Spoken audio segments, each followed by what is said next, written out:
तुम राम को जगत में खोजते हो, राम बाहर कहां, राम तुम में, तुम्हारे हृदय में। गोविंद जब जब प्रकट होते हैं तो तुमसे ही प्रकट होते हैं, इन इंद्रियों से ही प्रकट होते हैं, तुम्हारे हृदय से ही प्रकट होते हैं। जिसकी इंद्रियां सात्विक हो गई हैं, बस उसके इंद्रियों में गोविंद ही वास करते हैं। इसीलिए जब आप संत की सेवा करते हो तो वो सेवा संत की नहीं होती, वो सेवा भगवान की होती है। क्यों? उसकी प्रत्येक इंद्रिय में अब वो नहीं है, उसकी प्रत्येक इंद्रिय में अब गोविंद है। इसलिए विष्णु पुराण कहता है, संत कौन? तो प्रेमांजन चुरित भक्ति विलोचनेन संतः सदैव हृदयेषु विलोकयन्ति।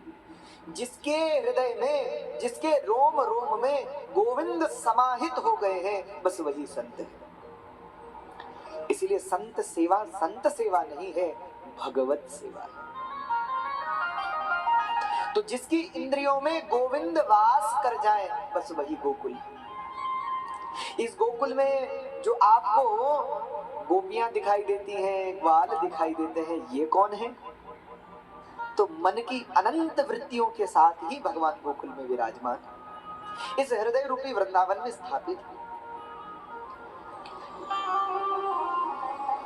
अरे कथा बड़ी सुंदर है। भगवान आए गोकुल में और फिर गोकुल से गए वृंदावन में। भगवान पहले तुम्हारी इंद्रियों में आते हैं, यानी तुम्हारी इंद्रियों को सेवा में लगाते हैं। हम हाथों से भगवान को नहलाते हैं, भगवान की सेवा करते हैं, जाप करते हैं, नेत्र से भगवान का दर्शन करते हैं, कानों से भगवान की कथा सुनते हैं, हाथों से भगवान का स्पर्श करते हैं। जब हमारी प्रत्येक इंद्रिय सेवा में डूब जाती है भगवान के, तो भगवान पहले इंद्रियों में वास करते हैं सेवा के रूप में, और फिर सेवा के जरिए इंद्रियों से फिर हृदय तक पहुंचते हैं। इसलिए वृंदावन कहीं बाहर नहीं है, वृंदावन आपका हृदय ही है। हृदय रूपी वृंदावन में भगवान विराजमान, और वृंदावन की वो गोपी ग्वाल हृदय की अनंत वृत्तियां हैं, जिनके साथ भगवान फिर लीला करते हैं, क्रीड़ा करते हैं। फिर रास बाहर नहीं होता, फिर रास तुम्हारे ही हृदय में होता है। लोग मुझसे पूछते हैं, महाराज हमने सुना है वृंदावन में एक जगह है निधिवन, वहां आज भी भगवान रास रचते हैं, क्या ये बात सही है? मैंने कहा वहां तो रचते ही हैं, लेकिन वास्तविकता में वो वृंदावन, वो निधिवन तो तुम्हारा हृदय है। उस हृदय में रोज भगवान रास करते हैं, पर तुम हृदय में भगवान को बिठाओ तो, तुम भगवान को अपने हृदय पर ले आओ, फिर देखो भगवान तुम्हारी हर वृत्ति के साथ रास रचेंगे। तुम्हारे हर संकल्प से भगवान जुड़ जाएंगे, तुम्हारे हर विचार भगवत युक्त हो जाएंगे। इसलिए भैया भगवान गोकुल पधारे। अब कथा बड़ी सुंदर है। कंस बड़ा परेशान है कि कितनी पहरेदारी की हमने, लेकिन उसको पकड़ न सके, रोक न सके, क्या करें?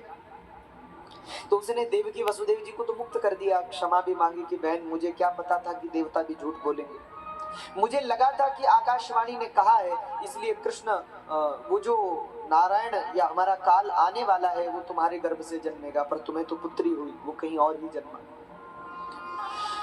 तो बहन अब तुम मुझे क्षमा करो। देवकी वसुदेव जी को भी मुक्त कर दिया कंस ने, पर लेकिन दुष्ट में सज्जनता अधिक देर तक टिकती नहीं है, इसलिए तुरंत ही उसने राक्षसों को बुला लिया।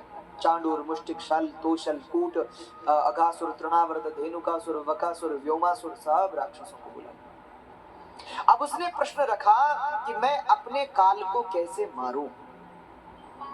तो तृणावर्त ने अपना विचार दिया, अघासुर ने अपना विचार दिया, लेकिन उन्हीं में बैठी पूतना जो बड़ी बुद्धिमान थी, उसने कहा भैया इनकी बातों से आपका काम नहीं होने वाला, आपका काम मैं कर सकती हूं। कैसे? बोले देखो मेरे पास एक तरीका है कि हम पता लगा सकते हैं कि वो उसको कैसे मिटाया जाए।